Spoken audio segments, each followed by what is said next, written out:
Bwana, nifanye nini ili nisaini mbele zako?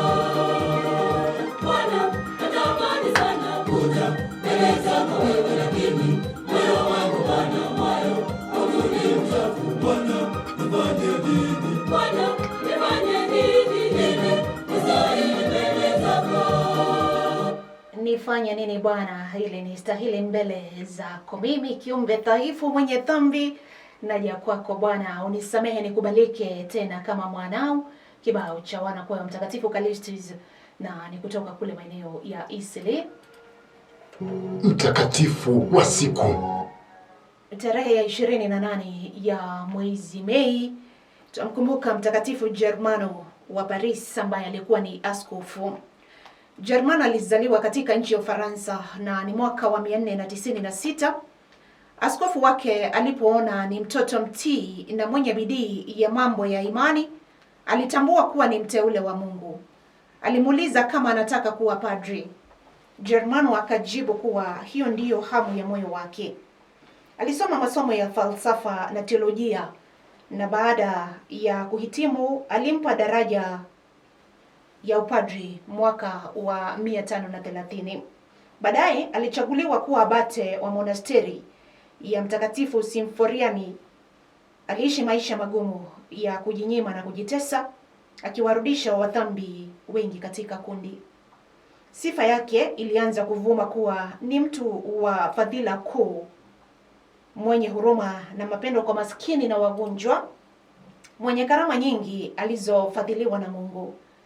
Habari zilienea mpaka mjini Paris, Ufaransa, mjini alipoishi mfalme wa nchi hiyo, Childebarit. Askofu Eusebius wa Paris alipokuwa mfalme, pamoja na mji mzima walimtaka Germano apewe uaskofu, washike wadhifa ule. Basi Germano alifanywa askofu, lakini aliendelea na maisha yake ya udogo na unyofu. Nyumba yake ilijaa daima maskini na wagonjwa. Alikula chakula na maskini kila siku. Hakugeuza mazoea yake ambayo yalikuwa mazoea magumu ya kutumikisha mwili wake. Alitumia saa za mchana kwa kazi zake za uaskofu, akijibakizia saa za usiku kwa ajili ya sala zake. Alipowakuta maskini njiani, aliwaleta nyumbani kwake, wakae mezani na kula chakula pamoja na yeye. Siku za kuhubiri neno la Mungu kanisani, alionyesha ujasiri wake wa kunena kwa ufasaha, akipinga upuuzi wa dunia, dhulma na dhambi zote. Hata baada ya muda kidogo, watu wengi, hata viongozi wa watu, waligeuza mienendo yao, wakafuata mashauri yake. Mfalme aliguzwa na maisha yake, akafuata mfano wake. Siku moja, mfalme alimpa fedha nyingi awagawie maskini. Germano alipokwisha gawa fedha, zilibaki nusu yake. Alienda kwa mfalme ili amrudishie, akisema hakupata maskini wengi wa kutosha kuwagawia fedha zote. Mfalme akakataa kupokea zile fedha alizokwisha toa. Akamwambia aziweke mpaka siku atakapopata nafasi ya kuzitumia. Mfalme akamwahidi kama hazitatosha atatoa nyingine. Mfalme akamwita mtumwa wake, akamwambia achukue vyombo vya fedha na dhahabu na mikufu ya thamani ampelekee askofu Germano. Watu wa Paris na wa mji na miji iliyoko kando yake walimchukulia kama baba yao, na kweli alikuwa zaidi ya baba na mama kwao.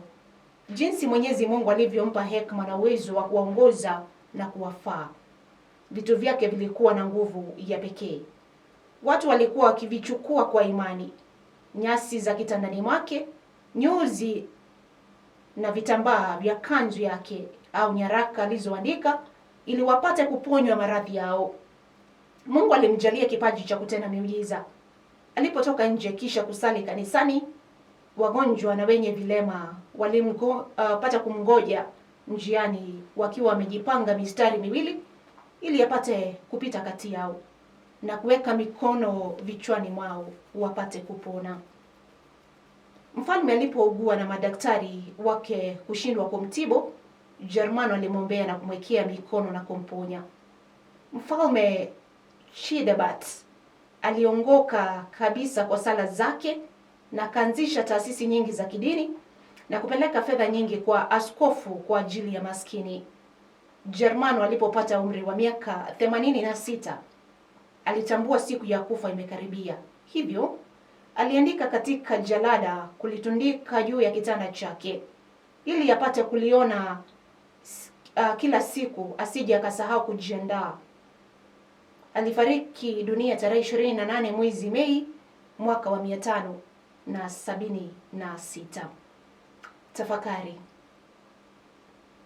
Hekima lazima itangulie matendo yote tunayoyafanya, kwa kuwa kama hakuna hekima, hakuna kitu hata kama kinaonekana chema namna gani ambacho hakitageuka kuwa uovu.